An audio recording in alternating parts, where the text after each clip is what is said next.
Delhi NCR की, जहां पर कड़ाके की ठंड पड़ रही है। जी हां, दिल्ली एनसीआर में हाड़ कपाने वाली ठंड पड़ रही है। हिमाचल कश्मीर में हल्की बर्फबारी का दौर जारी है। उत्तर भारत में शीतलहर और कोहरे की मार है। प्रचंड शीतलहर के बीच 3 राज्यों में बारिश का अलर्ट जारी किया गया है। गाजियाबाद, फरीदाबाद और गुड़गांव में सर्दी लगातार बढ़ रही है। उत्तर भारत, पूर्वी भारत के 29 जिलों में शीतलहर का कहर पड़ रहा है। पहाड़ों में भारी बर्फबारी से मैदानी इलाकों में इस वक्त जो ठिठुरन है, जो कपकपी है, वो बढ़ चुकी है। तो उत्तर भारत में शीतलहर का जो कहर है वो लगातार दिखाई पड़ता है।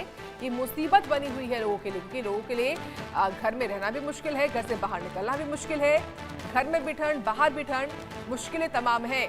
और दूसरी तरफ ये जो कोहरा है वो चुनौतियां बनकर सामने आ रहा है उन तमाम चालकों के लिए जिनको मजबूरी में सड़कों पर चलना है, वाहन चलाकर जाना है।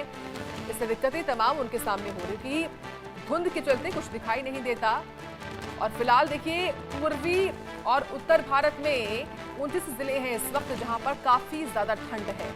दिल्ली एनसीआर में तो खास तौर से इस सर्दी जो है वो हाड़ कपाने वाली पड़ रही है। सुबह सुबह तापमान लुढ़कता जा रहा है।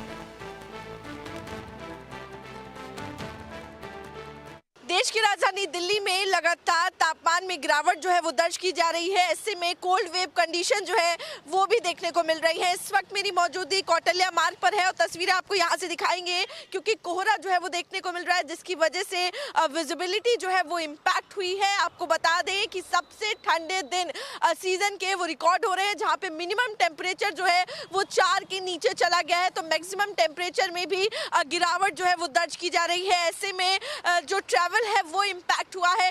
फ्लाइट डिलेज देखने को मिल रहे हैं, साथ ही गाड़ियों की रफ्तार जो है वो धीमी हो गई है और इसके साथ साथ ट्रेनें जो है वो भी देरी से चल रही हैं। लगभग 50 से ऊपर ऐसी ट्रेनें हैं जो देरी से चल रही हैं। लगभग एवरेज डिले जो है वो 3 घंटे से लेकर 8 घंटे का एवरेज डिले जो है वो ट्रेनों में देखने को मिल रहा है। तो साफ तौर पर कड़ाके की सर्दी और कोहरे का असर जो है वो ट्रैवल पर देखने को मिल रहा है। इसी के साथ ही दिल्ली वाले एक नहीं बल्कि 3 अटैक जो है वो झेल रहे हैं। एक है जो कि ठंड वेव, जो शीत लहर दिल्ली में देखने को मिल रही है। साथ ही अगर हम बात करेंगे, प्रदूषण का स्तर अभी भी खराब श्रेणी में बना हुआ है। और तीसरा जो कोहरा जो है वो दिल्ली में देखने को मिल रहा है। आपको बता दें कि प्रदूषण का स्तर अगर हम बात करेंगे तो फिलहाल इस एरिया में हालात जो है वो सुधरे हुए नजर आ रहे हैं। अगर आप AQI की बात करेंगे तो मॉडरेट लेवल पर AQI जो है वो इस इलाके का दर्ज किया जा रहा है। वहीं यहाँ के अगर तापमान की बात करेंगे तो लगभग 8 डिग्री सेल्सियस जो है वो टेम्परेचर जो है वो इस एरिया का दर्ज किया जा रहा है।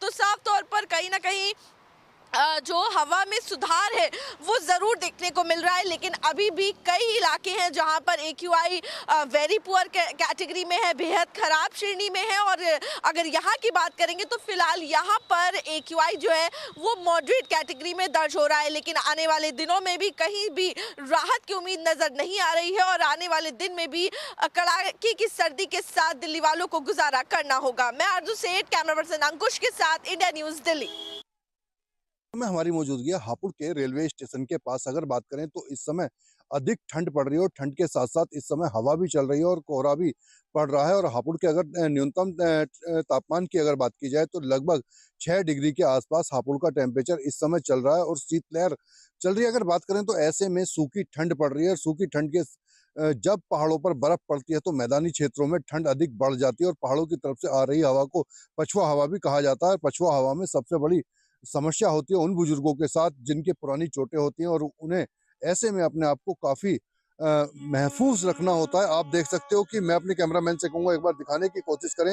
रेलवे कर्मचारी हैं जो रात में टॉर्च ले लेकर इस समय रेल की पटरियों पर मौका मुआयना देख रहे हैं कि ऐसे में कहीं कोई दुर्घटना होने की आशंका तो नहीं हो जाए, क्योंकि ऐसे में कई बार होता यह है कि विजुअलिटी काफी डाउन होती है और विजुअलिटी डाउन होने की वजह से काफी दुर्घटना होने की भी संभावना यहाँ पर रहती है। अगर बात करें तो रेलवे कर्मचारी इस समय घने कोहरे के अंदर जो आ रहे हैं और अगर इनकी बात की जाए तो रात में जितने भी पेट्रोलियम माने इसको, भैया क्या नाम है आपका? हरेंद्र यादव। हरेंद्र जी, इस समय जो आप रेलवे लाइनों पर घूम रहे हो तो एक पेट्रोलियम चल रही है, क्या चल रहा है? पेट्रोलिंग चलिए, तो ये क्या क्या करते हैं इसमें आप? लाइन चेक करते हैं, लाइन चेक करते हैं कोहरे की वजह से कोई फाल्ट ना हो जाए। फॉल्ट वगैरह ना हो जाए। तो अगर बात करें रेलवे कर्मचारियों की इस समय सुरक्षा दृष्टि को देखते हुए कि रात को ठंड अधिक पड़ने की वजह से कोई रेलवे लाइन क्रैक ना हो जाए, क्योंकि सर्दी में रेलवे लाइन क्रैक होने की अधिक संभावना होती है। तो ऐसे में रेलवे कर्मचारी रात को लाइनों पर पेट्रोलियम करते हैं और इनके लिए सबसे बड़ी समस्या का सामना ये होता है, एक तो ठंड, दूसरी हवा और साथ में विजिबिलिटी डाउन। तो ऐसे में इनको भी कहीं ना कहीं खतरा बना रहता है। ऐसे में अगर बात की जाए तो सभी की सेफ्टी को देखते हुए रेलवे इस चीज पर ध्यान देती है और अपने कर्मचारियों को रात को पेट्रोलियम पर लगाती है, कहीं कोई दुर्घटना वगैरह कुछ नहीं हो जाए। आप चारों तरफ देख सकते हो, इस समय भी विजुअलिटी यहाँ पर काफी डाउन दिखाई दे रही है और ऐसे में वाहनों की या यातायात की अगर बात की जाए तो काफी समस्या का सामना करना पड़ता है।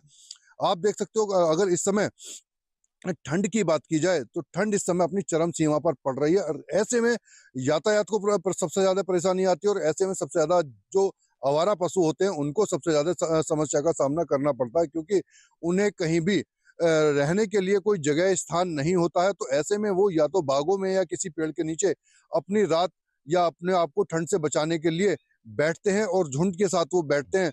और अगर बात की जाए तो गौशाला में भी आवारा पशुओं के लिए कोई जगह नहीं होती है।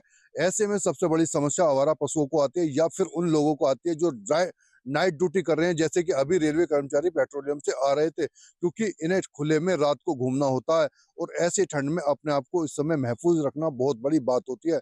अगर अपने आप को महफूज रखना है तो लोग बाग अपने आप को घरों में रखते हैं, लेकिन इन लोगों की मजबूरी है, क्योंकि इन लोगों को सभी की सुरक्षा का ध्यान रखना होता है। इंडिया न्यूज के लिए हापुड़ से मैं संजय त्यागी।